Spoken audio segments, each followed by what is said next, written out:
Babayan, isang pamilya nakulong sa sariling apartment sa Pilar, Sorsogon. Para sa detalye ng balita na sa linya, Mega Patrol number 24, Alvin Luzano. Bicol Network News Report! Isang pamilya ang nakulong sa kanilang apartment sa Barangay Banuyo, Pilar, Sorsogon nitong umaga ng ika-11 ng Disyembre 2024.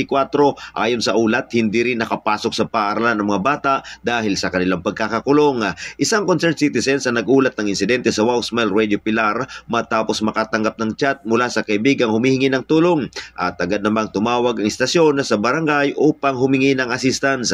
Rumesponde sina Kagawad Leo Mataverde at Tano Jun Misal at napag-alaman na nasira ang lab ng pinto at walang gamit sa loob upang mabuksan ito. Dahil nasa ikatlong palapag ang apartment, hindi agad napansin ang sitwasyon ng pamilya. Sa tulong ng mga rumesponde, nabuksan ang pinto matapos itong sirain. Ligtas namang nailabas ang pamilya at walang naiulat na nasaktan sa insidente. Mula dito sa bayan ng Pilar, kasama mo sa pagbabalita para sa Bicol Network News. Mega Patrol numero 24, Alvin Luzano, tatak tunay na serbisyo.